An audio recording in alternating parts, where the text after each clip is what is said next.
So, ladies and gentlemen, on this boat trip, I'm taking you on a tour with me on Lake Kivu, Rwanda. There's a lot to see. I've always had a dream of actually visiting this place. I've been seeing so many people coming for this trip, and today I have been fortunate enough to be one of them to have this experience of visiting this lake. We are going to see so many places, and I'm traveling here. Of course, behind there is the pilot, the captain, two friends of mine, and in front of me is the tour guide, who I will introduce to you at a certain point in time. So we have just set off our journey. This is the first few minutes, and I'm going to be telling you guys exactly what we are doing on this trip, where are we going, and what exactly we're going to see on this boat trip on Lake Kivu, Rwanda.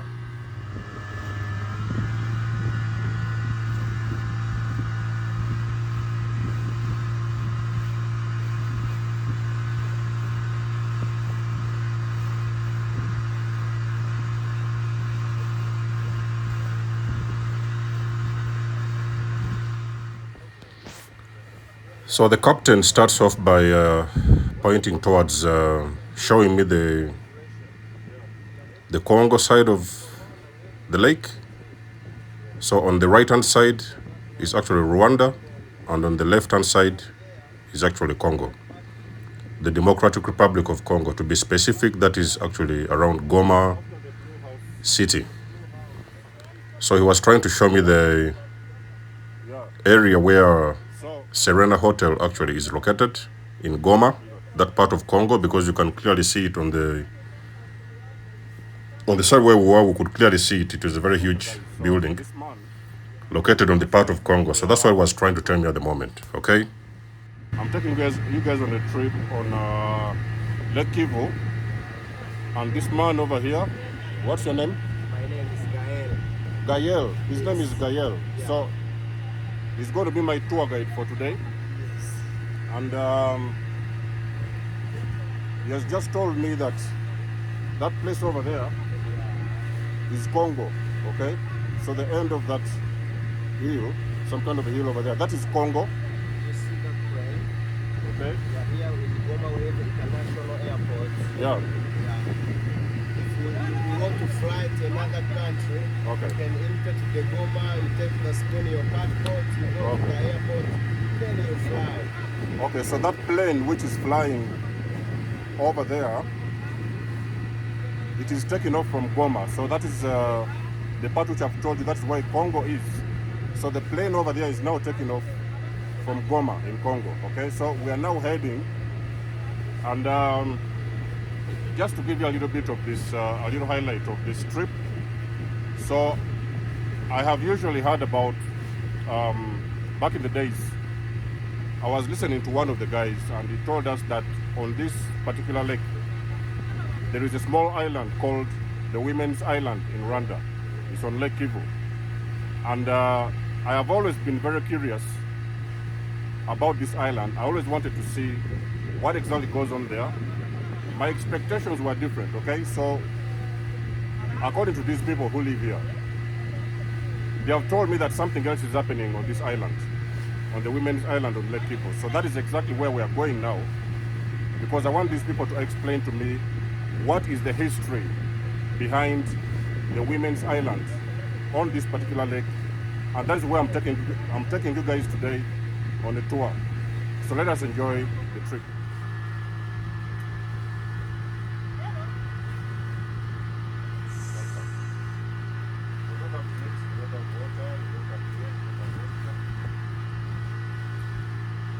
Don't cry.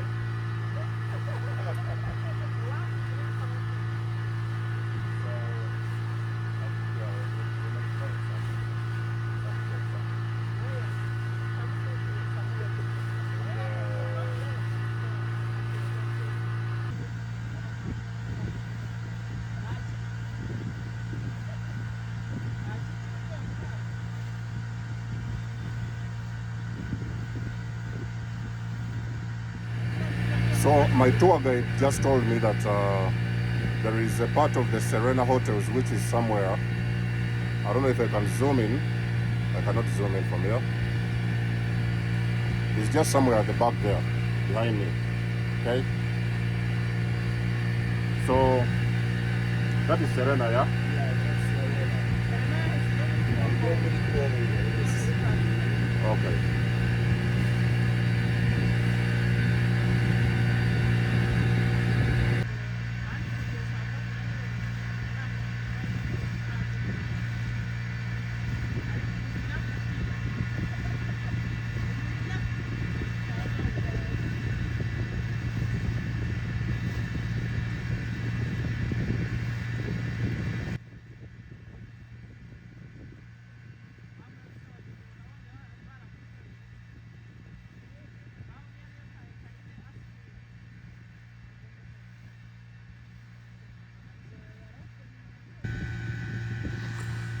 So the facility you guys are looking at is actually Serena Hotel in Goma on the Congo part of the lake. So that is in Congo, in Goma. That's what I've just learned from the guide, and I've tried to zoom it in for you so that you guys can see it closer. That is actually Serena Hotel, located in Goma, Congo.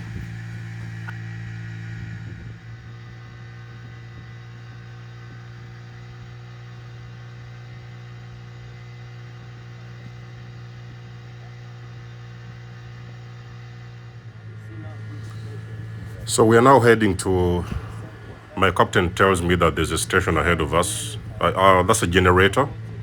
It's a very big, massive installation as well, which is actually generating the energy needed to pump up the station, the gas station that I've just shown you guys.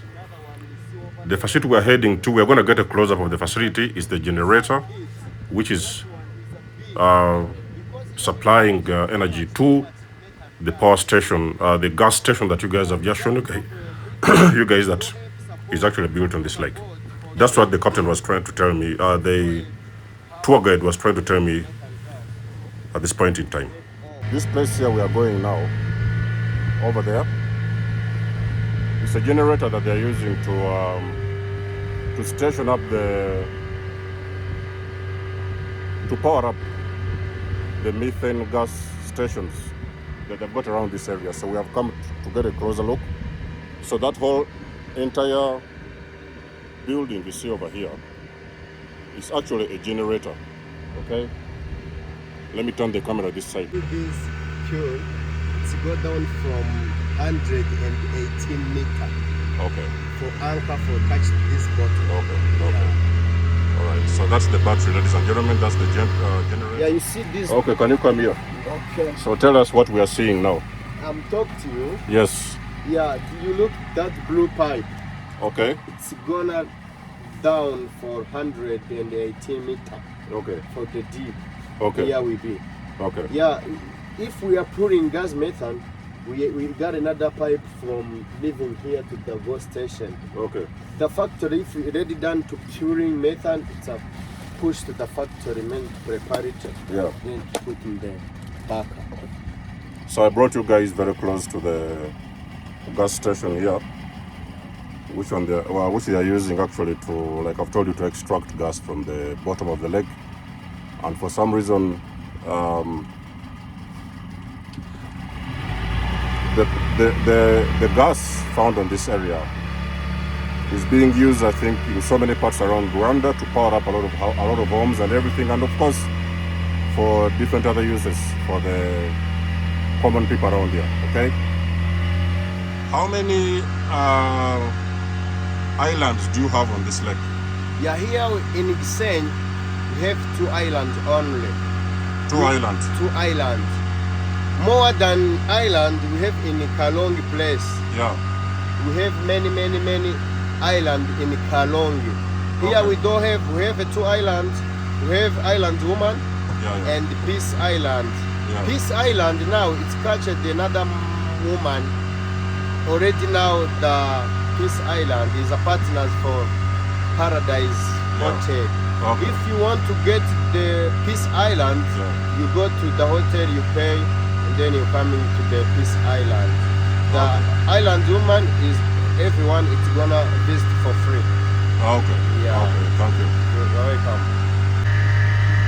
So I've just learned that the places, the stations you're looking at, the three of them over there, I've just learned that those are stations that have been established by the Arabs, and they are, the one I've just shown you before is the one that has been established by the Germans. Yeah. But the ones over there you guys are seeing, they have been established by the Arabs, and I've learned from this gentleman that one of them is going to be also for extracting gas. Another one, is it petrol? Yeah, it's a petrol. Petrol. And electricity. And another one for electricity. And a gas cooker. And the gas cooking, yeah. And then of course another one is a station. Yeah, and the fourth one. So phone. we have petrol, we have gas, we have electricity, and the other one is for cleaning. Yeah. The gas which they are extracting from the lake, so that it can be ready and be prepared for consumption by the masses that are living around this area, around Rwanda. Okay? Good. Tell us what is happening in that place. That place, it's officers for that metal gas we come from to visit. Okay, that small house there, yeah? Yeah, that's small house. So the house you see, the facility you see over there, Yes. the man is telling me that it's where the workers are staying. The people that are responsible for taking care of the gas stations. That is where the base is. Okay, that's where they are controlling everything. Okay. Yeah. I've just learned from the man as well. Good. Yeah. You see another place. Over there is a hotels. Those are hotels. Yes, those is the hotels. Okay, so those are also hotels, as you guys can see. Yeah. Hakuna Matata Hotel. Okay. And the Nirvana Hotel. Nirvana Hotel. Yes. And Hakuna Matata Hotel. Yes, and La Bella. And La Bella. Yeah, So up for the street is Nirvana. Nirvana. Yeah, you see down in the mountain, between for the mountain you have a road. Yeah. You have a road from here to go in the city. Okay. Yeah, up for the road is a Nirvana Hotel. Okay. Down for the road is La Bella and Hakuna Matata.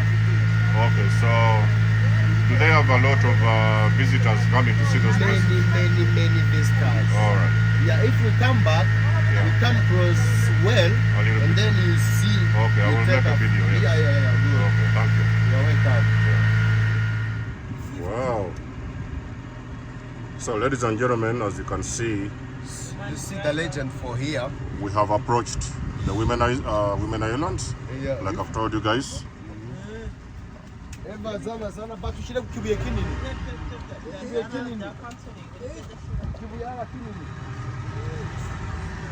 So the man has told me that it's okay to get off, and this place here, you see, they look like rocks.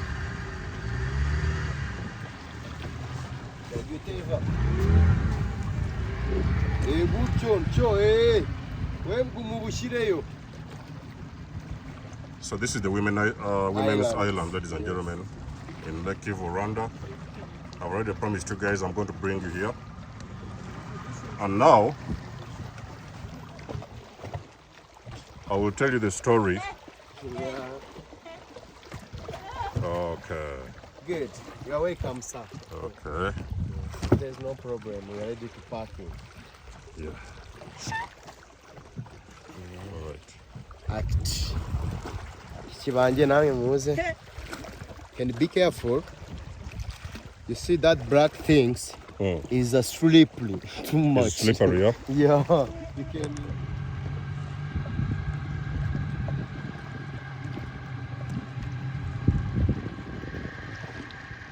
Eva nono kazenguruka ugahunge.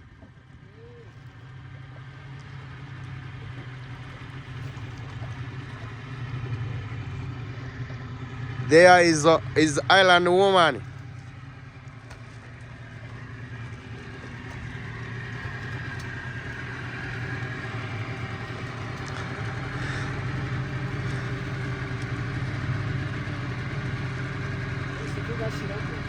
Umva.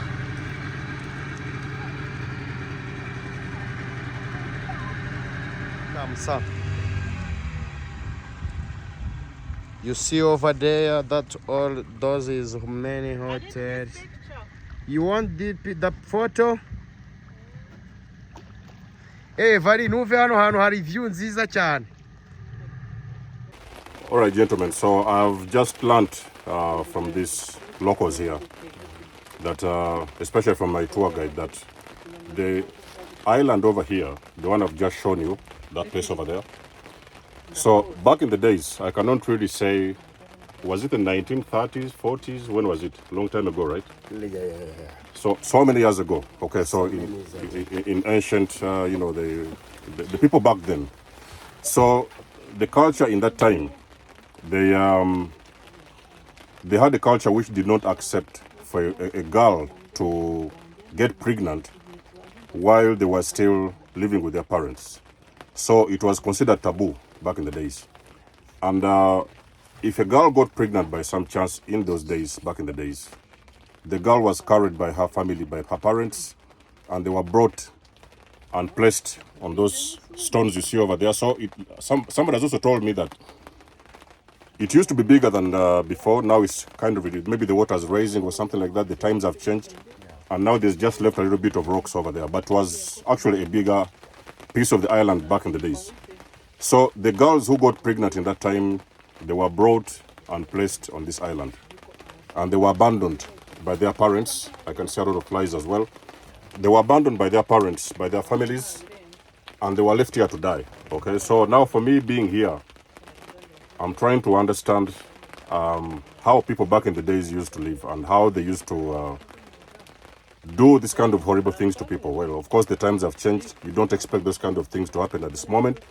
But I understand that the ladies who got pregnant in their homesteads, in their home, in their families, when they were not yet married, it was taboo. They were brought and put on these islands, and they were left here to die.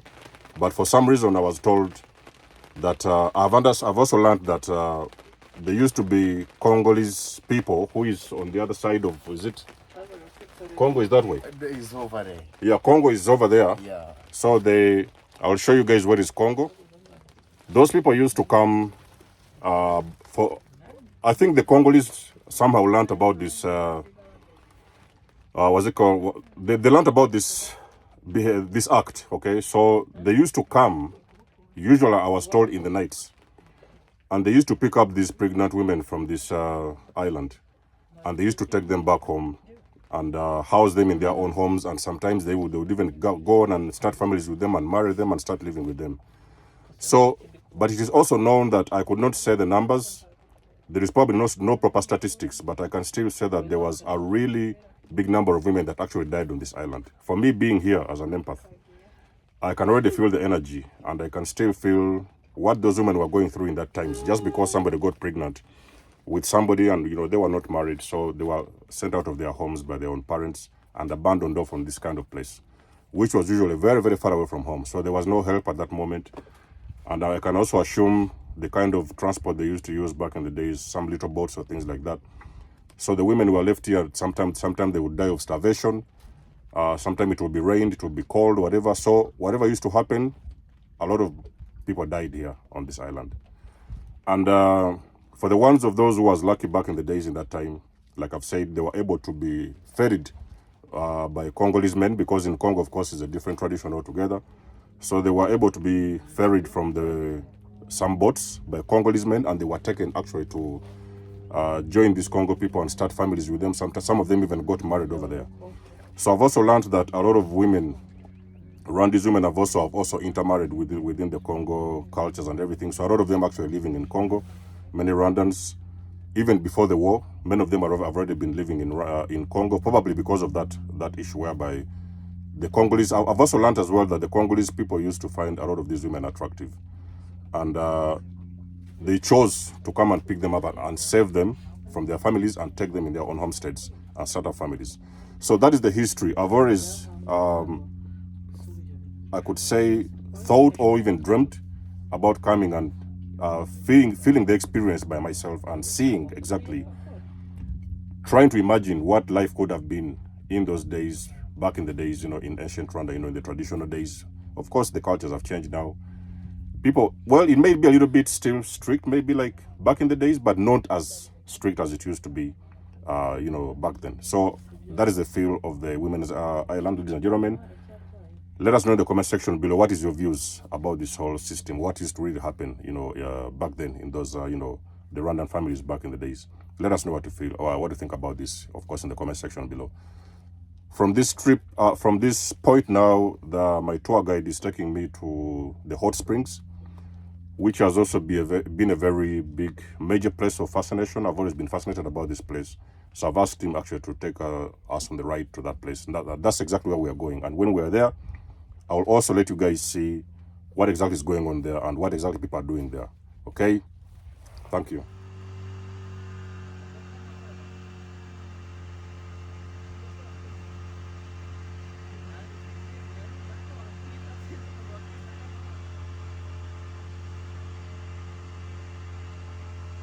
It's beautiful, yeah? It's a beautiful. Yeah, it's beautiful. Beautiful place.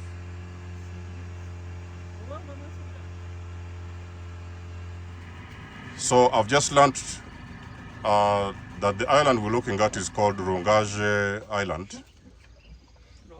Lungaje. Yes, Lungaje Mountain.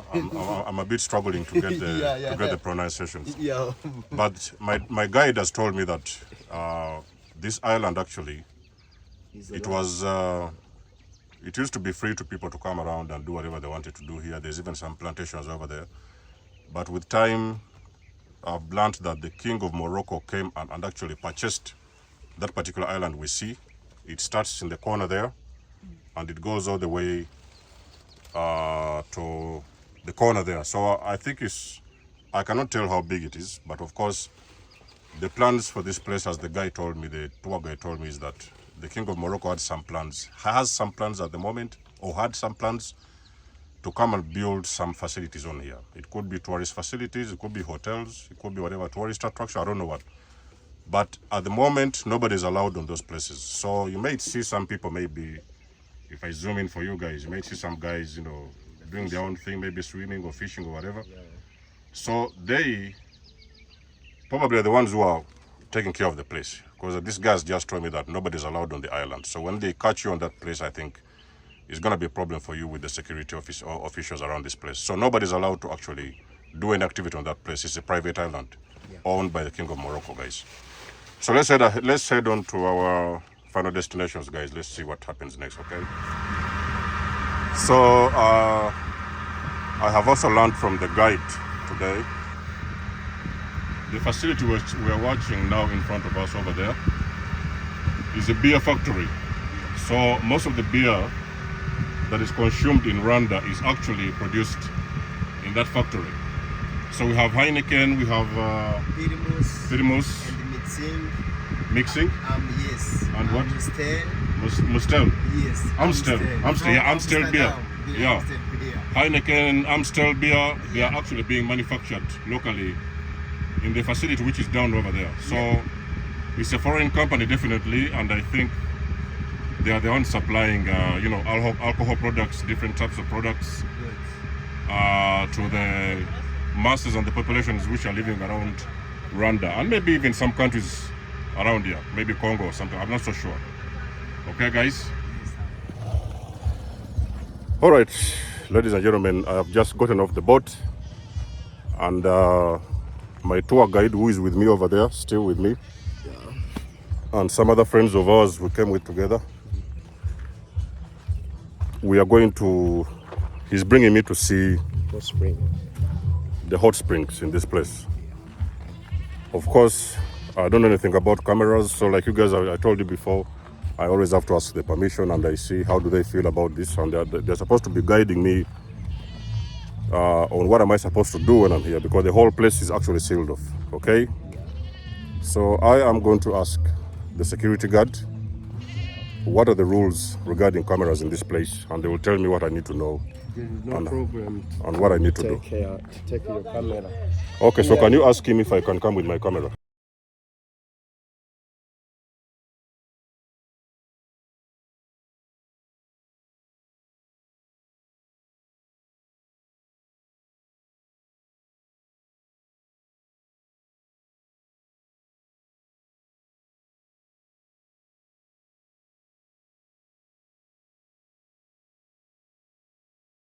A trip. Okay, we're recording. Is okay? Yeah, no problem for me, no problem. Okay. So, Good afternoon. good afternoon to you. Can you come close? I want. He's telling me. So you tell me what is going on here, okay? So here we have a hot spring there. Okay. So there is water which is boiling like 75 degrees Celsius. And sometimes we used to put eggs, potatoes, cassava in. So you can cook eggs here? Yeah, right. You're sure?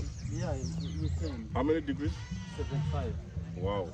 And sometimes when people come here, they take off their clothes and then get to the water and they take it back. I'll take it back. Yeah, but because this water comes with minerals, so people using it for cure. Yeah. Because of minerals, it's good for weak muscles, back problems, Okay, so tired. like a healing. Yeah, healing stuff. Okay. So when people used to come here, sometimes we used to give them like if they want to have extra service like massage. If you really want massage, we have like a full system of massage. So we have the legs, arms, and Which one? Where is the hot water?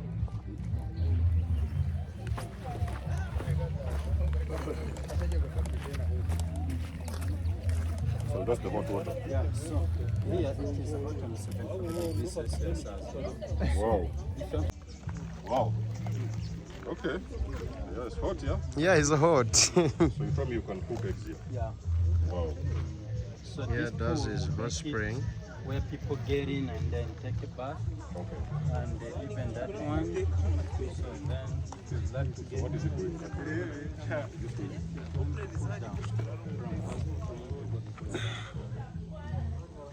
Okay, so why are they separate parts? Is it different? before you go to the mud, so before you go to the mud, that clay has many things, healing things.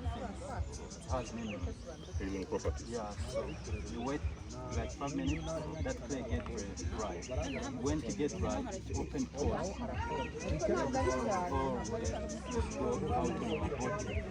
Then when you're getting dry, the way I would dig a hole and then enter there, we cover you with that clay and then we bury you in medium sand up to here.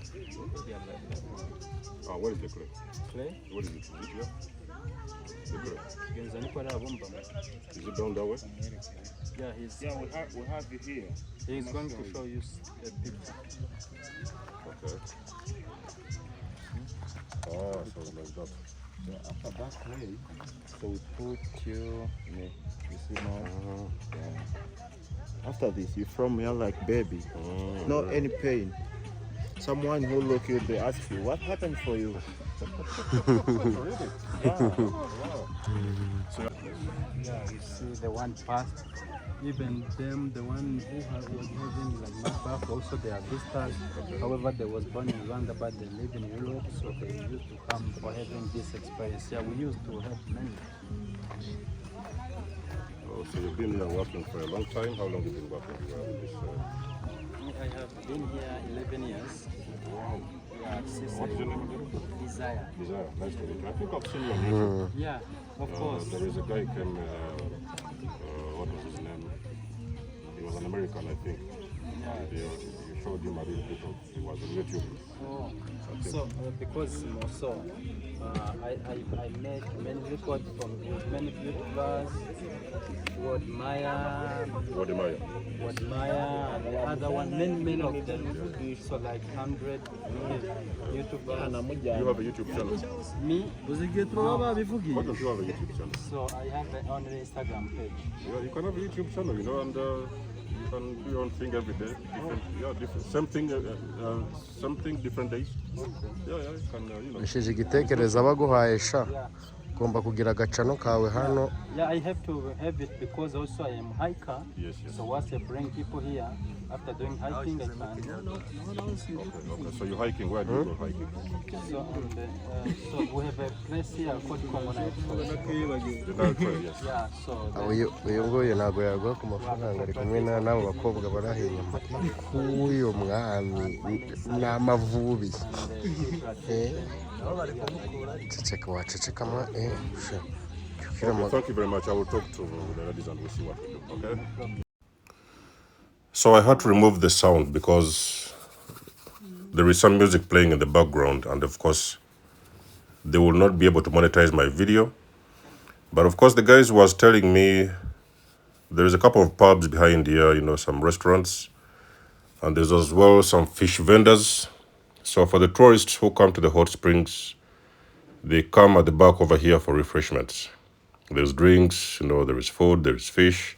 And you know, whatever anyone needs for their own refreshments. And these are the ladies as well. I got a chance to see the ladies who were actually the vendors, the fish vendors. And I had a look at the fish as well. They showed me normally the most common fish around here, like I've told you guys, is the tilapias. You see, sir. And the tilapia fish is usually at around this time of the year, probably from the farms, but they also have sometimes occasionally tilapia fresh from the lake. So I had a look at everything. You know, they were showing me the types of fish they have, the sizes, the different prices. So you choose, they fry it for you, and you can have a nice meal. Yeah, we got a big at this particular spot. That one. Oh, this one is. So I furthermore had to remove the sound, but this was a little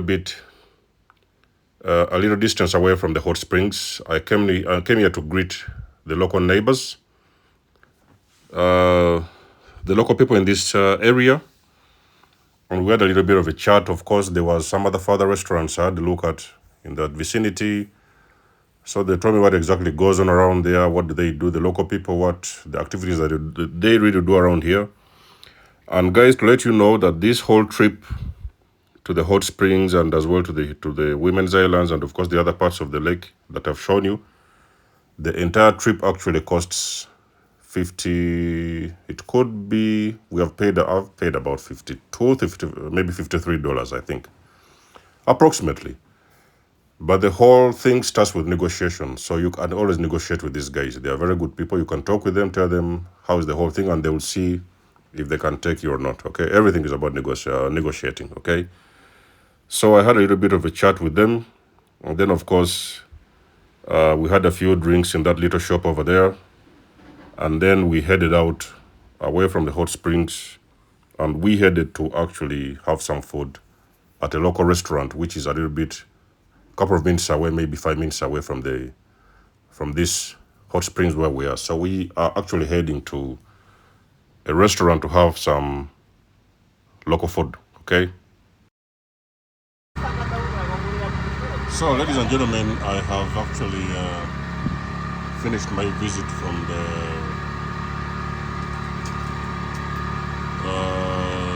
spring, what? Spring? What? Hot springs. Mashuza.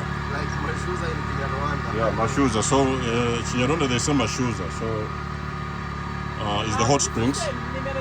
And we are now leaving. We are now leaving the place.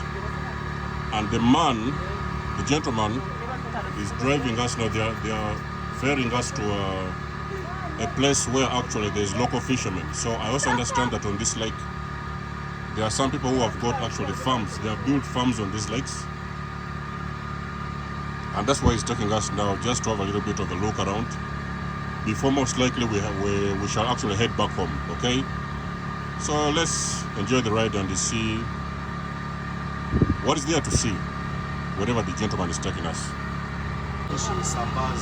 So the boats that you guys are seeing over there, this gentleman is still telling me that there's a small fish that they are eating here, very local delicacy, very popular around Rwanda.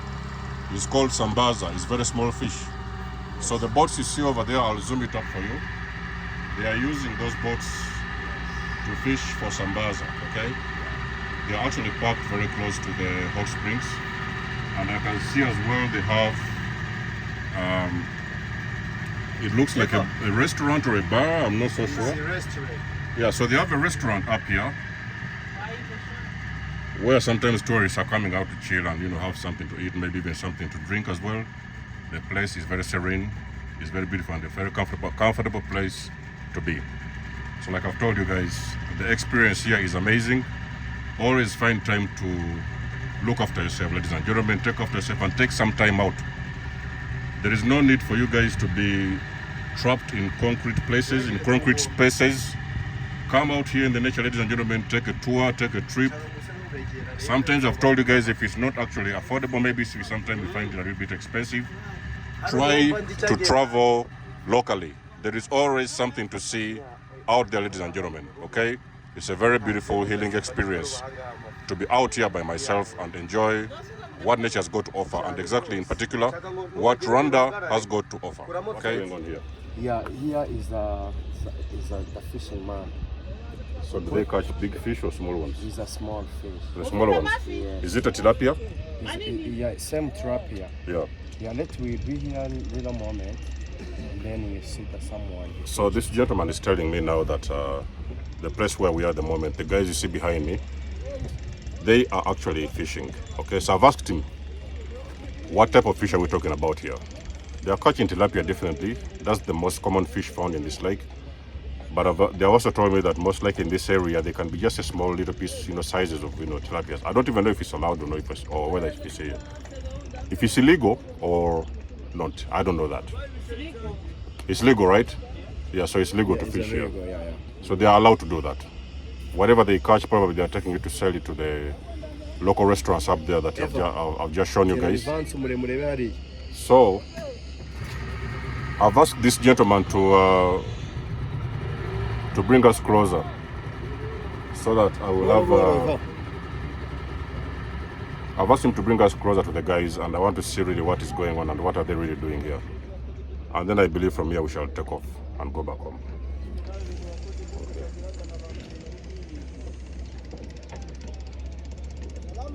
There is fish here, you sure? Yeah, I'm sure. Let me see someone here, he gets to see very well.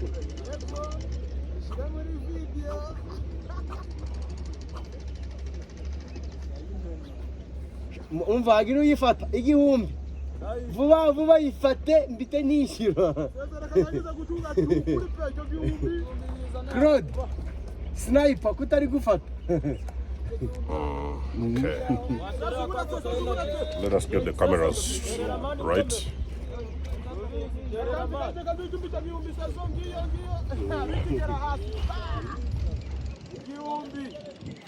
Eric, kozi tari kukurura mwako ndi kubona tari kunyata.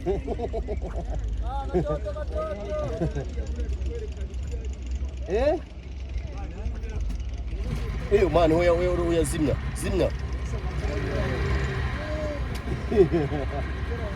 He's scaring the fish. Yeah. Okay, don't start engine, the fish run away. Yeah, hey, come on. I want to see, somebody caught a fish here? Yeah. Did somebody catch a fish? Aliko semwa kongeza hano nimuzifate.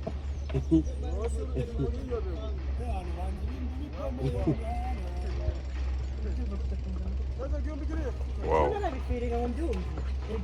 So the locals in this area,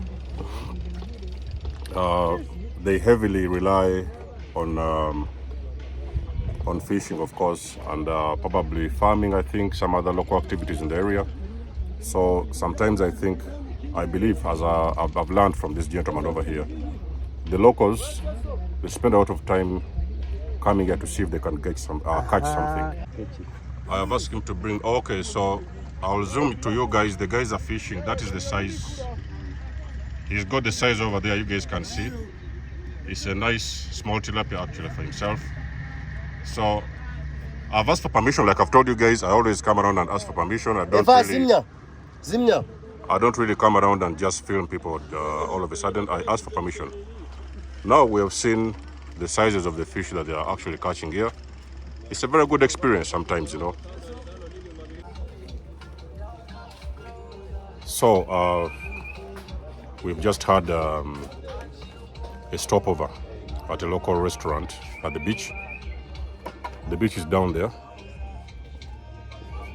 That's the lake, and then there's this, Do you want another drink? No, I'm all right, thank you.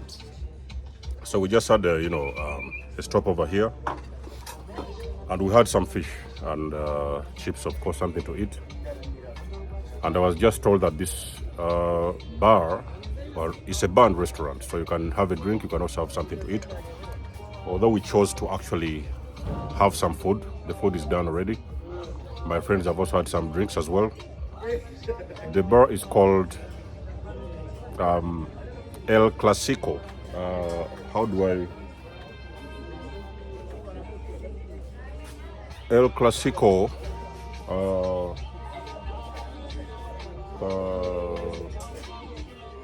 Says West. You know, let me walk with you guys. Let me walk with you. I'll show you guys.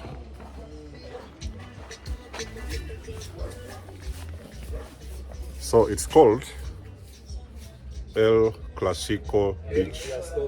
El Clasico Beach, Chase West. Okay?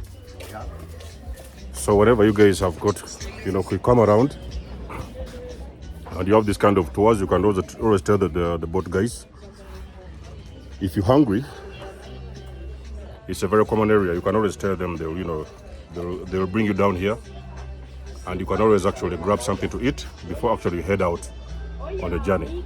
So right now we are just going to head into the boat and we're going home, and I think most likely that is going to be the end of the video for today. Excuse me guys, I'm so full. Tell us what you think about this video in the comment section below. Let us know what you think. Drop us a comment guys, and remember to like the page, share, subscribe of course, and I'll catch you guys in my next one. Okay, that's my boatman right there is come for me. Okay, there's more signing out. Much love and blessings. Peace.